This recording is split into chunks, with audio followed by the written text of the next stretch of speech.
Hello everybody, my name's Angela Rhodes from Crispin Rhodes, and I am the chair of the Oasis Project, which is a charity running community projects in the Gambia.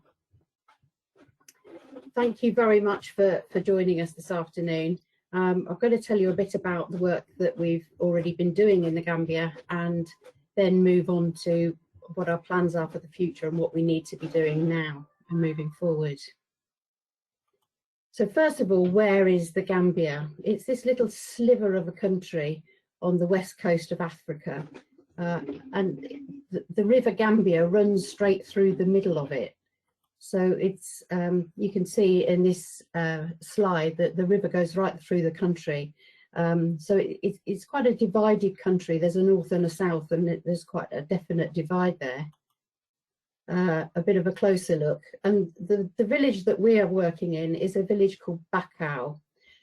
It's right up on the point on the Atlantic coast as the river Gambia goes inland from the sea. It's not far, it's about 20 minutes from Banjul, which is the capital of Gambia, and it's basically this point. It's also holiday land. This is where, if you go on holiday to Gambia, this is probably one of the places you may well be staying. There's lots of hotels and lovely beaches and things. But if you get out into the village, into the real Bakau, into where the residents themselves live, this is more likely what you're going to see rather than a fancy hotel that could be anywhere in the world.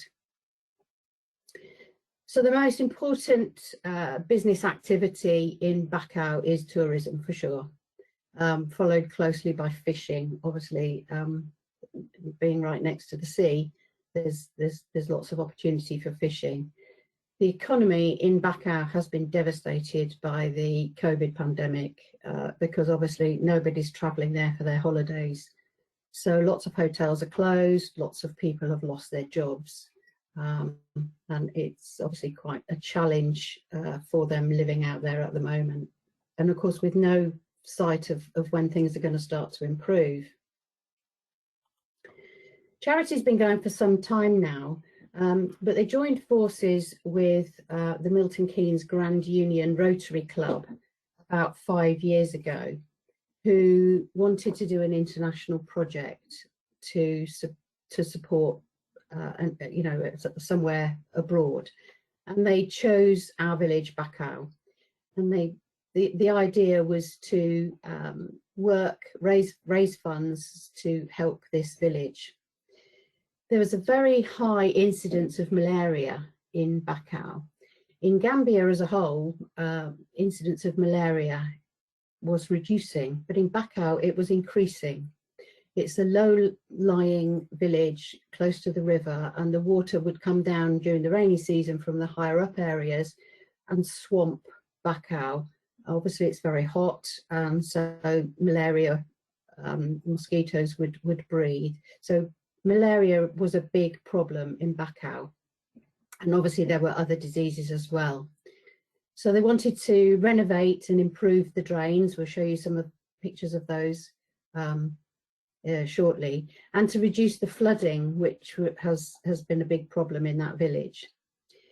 One of the problems is the inordinate amount of rubbish in the street, in the drains, and the drains were blocked. So they wanted to work to try and reduce this, these blockages, and obviously looking at maintaining the work that they do there moving forward. They raised over $40,000 US to fund this project. So this is a typical street, and you can see the picture on the left. That is a drain which has been covered and is broken down. You can see on the right hand side picture where it's broken, rubbish is filling up, and you can see why when the water comes, when the rainy season comes, the water just can't get away. So these streets fill up with water. The rubbish is just a huge problem, and you can see here how easy it is with stagnant water and all the rubbish, how the disease is likely to increase, and the mosquito flies thrive on it. And another little problem are these friendly chaps who certainly when the rainy season comes are floating around in the drains, in the street. This guy was just next to a hedge when I was there in February last year, just lying there in the sun. So that they can also be a bit of a challenge as well. So this is what the Rotary Club did. The picture on the right is the outlet that was there, which was the idea was to take the water when it comes from the village down to the river. So beyond that tree at the far end, or in fact way beyond that, is the River Gambia, and the idea is the water should go out there, but as you can see, no chance of that. So the Rotary Club funding paid for this canal to be built much wider, much deeper, right out to take the water out to the river.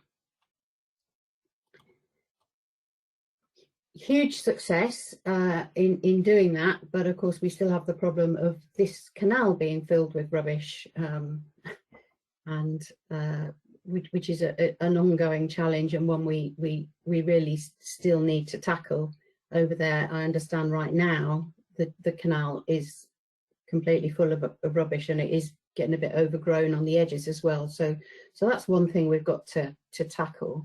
But the great news is that malaria in this village reduced by 74% in 2019 compared to 2018, which is beyond our wildest dreams. We're still waiting for figures for 2020, which I've been struggling to get from the mayor in Bakau, but so I haven't got that information yet. But that was a significant increase purely and simply by building that canal and trying to clean up the place a bit. Children play in the street. They don't have toys. They don't have computer games. They don't have televisions, probably, and they'll play with anything they find in the street. And when you can be walking around Bakau and you're like the Pied Piper of Hamelin with a trail of children following behind you. This is a child's home, typical home. They live in compounds, often many generations of the same family living in the same, well, I could say property, in the same shack, if you like. There were some difficulties, obviously, during the pandemic. Many people lost their jobs, as I mentioned before, and so some of the families have had to relocate from this urban area out to the country simply so that they've got the possibility of growing food to eat, because they simply didn't have any income to buy food.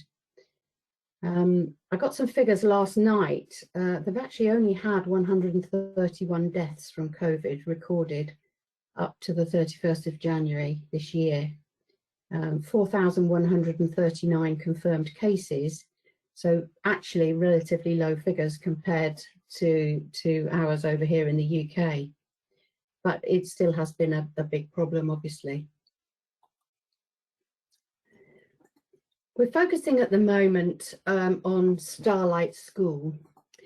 The school was opened in February 2014 with, I think it was 6 children. We've now got 236 children in the school. The school is split into 2 sites. We have the nursery school, this is the nursery school, where we have 95 children, and then we have 141 children in the primary school, which is about, I don't know, 750 yards down the road. We give an excellent standard of education, much higher than they would get in the Gambian state schools. And because of that, we have a waiting list. So each child's family is asked to make a contribution towards the school fees. And most are able to make a small contribution. And when I say small, you know, it might only be £1 a term, or the equivalent of £1 a term. So small amounts, but the fact that they pay something obviously makes it more important for them, and they understand the importance of educating their children. There are some who simply can't afford to do that. For those, we try and find sponsors over in the UK who will pay a monthly figure to ensure that these children can attend the school.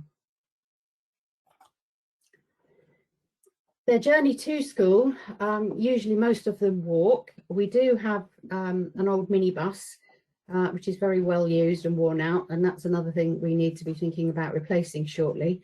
But that goes and picks up the children who live outside of Bakau. But as I say, the majority of them walk to school, and these are children walking to school in the morning. These are our two school buildings, the primary school on the left and the nursery school on the right. Ideally, we'd like to find a location somewhere in the village where we could have the whole school on one site, but we've not yet managed to find anywhere. We are talking to the Gambian authorities about whether or not they can help us to even give us a site.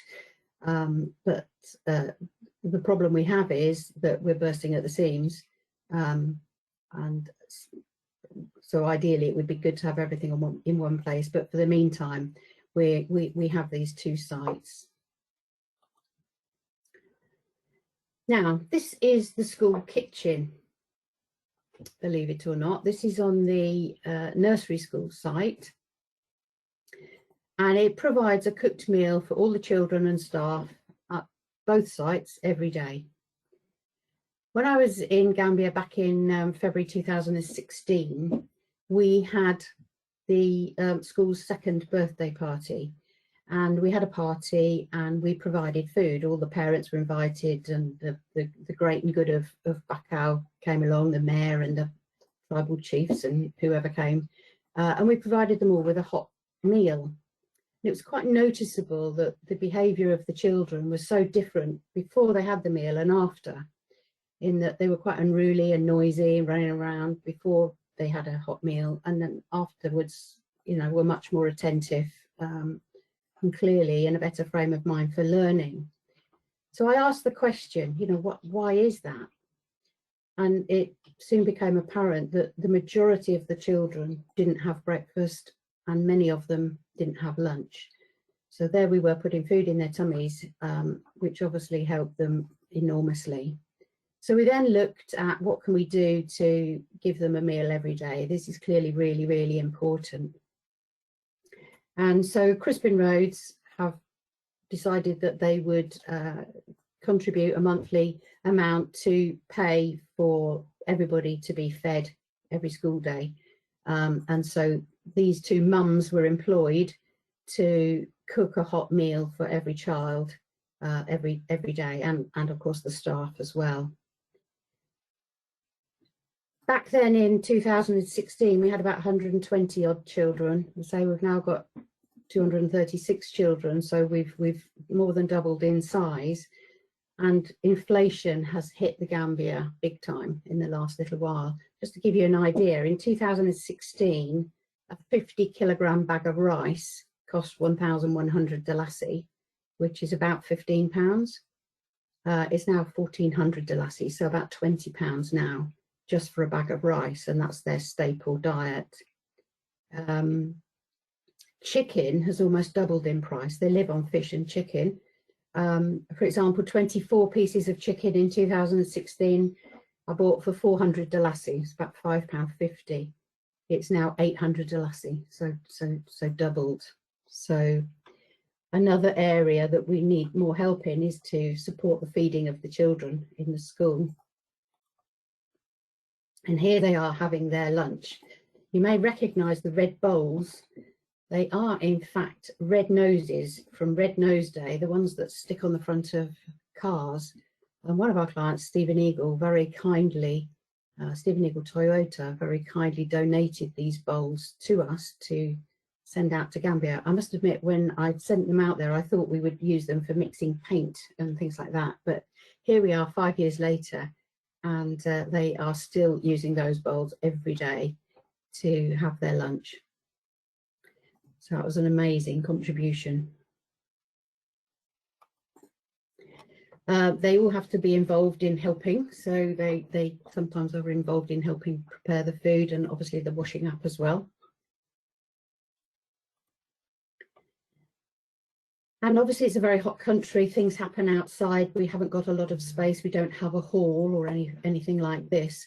So this was the children all congregating at the nursery school for the school's 6th birthday in February last year. When I was there last year, we celebrated their 6th birthday. So they all put together you know, little dances and songs and readings and so on. Everybody took part. It was lovely. These are the classrooms. We encourage volunteers to come out to the school from the UK or from anywhere in the world actually,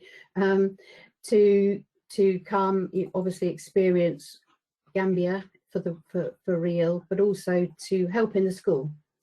There are lots of children who need lots of support, so just to sit there for the day just with 1 or 2 children, just helping with the reading, the writing, whatever it is enormously valuable. We've also had some teachers volunteer to go out there from schools in the UK, and that's been wonderful because obviously they've been sharing best practice from here with our teachers in Gambia. So there's been a huge amount of knowledge sharing going on there, which has been fantastic. As I said, the level of education is very, very high in Starlight School and far exceeds the level of education they would get in the state school. But we are at capacity and we have a waiting list of children who want to join us. We just don't have the space to fit any more children in. But we do have this piece of no man's land next to the nursery school. And during our visit there in February last year, we got it all measured up and we've got quotes in to enable us to build 2 more classrooms here. This we think will accommodate another 50 to 60 children. And we need about £30,000 to build the classrooms. We want to build them in a construction style that should we ever get another premises, we may be able to move them to that premises. We want to obviously furnish them, equip them, and pay for teachers to teach the children. So this is our next big project. So what do we need? We need 2 new classrooms. Child sponsors, it costs just £20 to sponsor a child each month, and that pays for their education, it pays for all the pens and pencils and books and things they need, it pays for their school uniform, and it also covers some medical costs as well, because we found that some of the families can't afford to pay medical bills, and so if there's a need, we try and help wherever we can, because obviously we want our children to be healthy, so that covers all of that. This is the minibus in 2016. I can assure you it doesn't look quite so spick and span now. We just had its sign written whilst we were there. It is very old and battered, and so we either need to raise funds for a minibus or need to find somebody who'd like to donate us one. Doesn't have to be brand new, of course. In fact, probably better if it isn't, but we would like to get a minibus over there as soon as we can. Soft toys, these children don't have anything. We've just in the last couple of weeks shipped out over 120 teddy bears and rabbits and all sorts of fluffy things, in the idea being that each child in the nursery can have one toy of their own that is just theirs, and obviously some toys for them to play with in school as well. Clothes are always, children's clothes, adults' clothes are always good. We can get them sent out there. Bras, bit of a funny thing to ask for, but we do have evidence, there is proven evidence that there's a lower incidence of rape of young girls in the Gambia if they're wearing bras, as they're deemed to have come from a more well-to-do family. So the more bras we can get out there, they don't have to be new. Any bra is better than no bra. So if anybody's got any bras kicking around that they might like to donate, we'd love to receive them, please. and obviously some financial donations is the big thing. So the goal of Crispin Rhodes and HR Solutions jointly is to raise £30,000, and there are 24 of us all together, and we've all committed to walk and run, or run. Most of us walk. I think one or two are keen runners. And we're going to walk or run from Kettering to Bakau and back, which is a total of 7,378 miles. I was absolutely gobsmacked to realise when I asked for how far have we actually travelled so far, but between 18th of November and the 1st of February, we've actually already done 1,989 miles. So we're somewhere in the middle of Morocco at the moment, over halfway to Bakau, which is just incredible. And I can't thank the team enough who have supported all of this. But we need your support to sponsor us and to encourage us to continue with this. If you would like to donate, the link is here. If you'd like to donate cash, that is, or if you've got items that you'd like to donate or you'd like to sponsor a child, then do please call me. All of this will be put up on the HR Solutions website. There'll be links to everything there, so you'll be able to see the links, and I think it's being made available to you now probably. So thank you very much indeed for coming along and joining us this afternoon. It's been lovely to have you with us and to share with you the work that we're doing in Gambia, and I hope you can understand why, having seen some of these photographs, why I'm so passionate about supporting these people. Such a little goes such a long way in Gambia. It's just incredible. So I don't know if anybody has any questions, whether they would like to.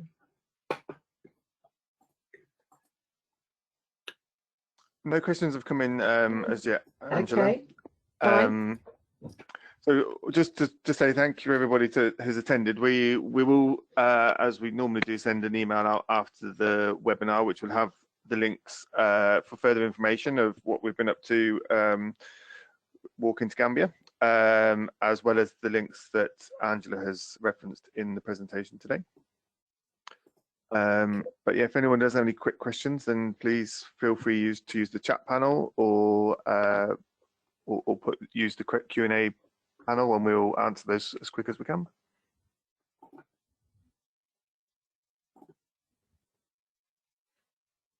Sorry, Angela, were you going to say something? No, that's fine. If there's no questions, again, thank you very much indeed. Okay, thank you everybody for joining us. Yeah, thank you.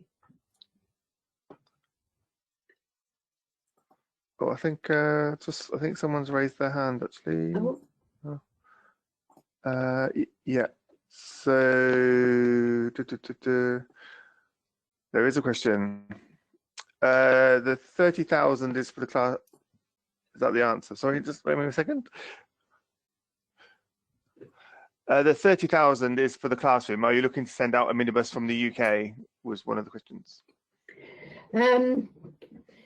To be honest, either or. If somebody wants to donate money for a minibus, we can buy one over there, or we can buy one here and we can ship it over there. I know it does sound a bit odd that we might even be contemplating that, but sometimes that is more economic to do that, to obtain something here and then ship it out. We have regular shipments going out there. Yeah, I mean, the £30,000 is a ballpark figure.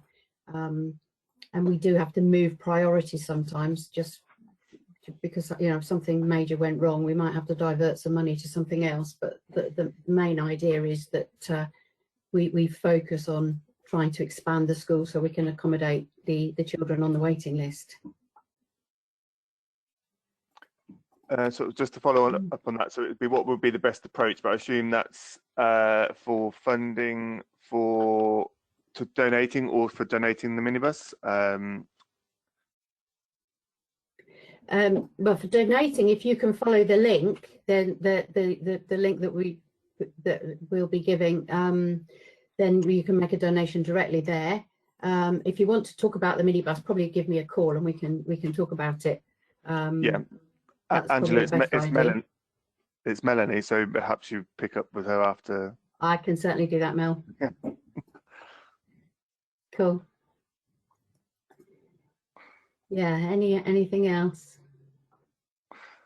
That was all the questions that have come through. So we'll close the webinar.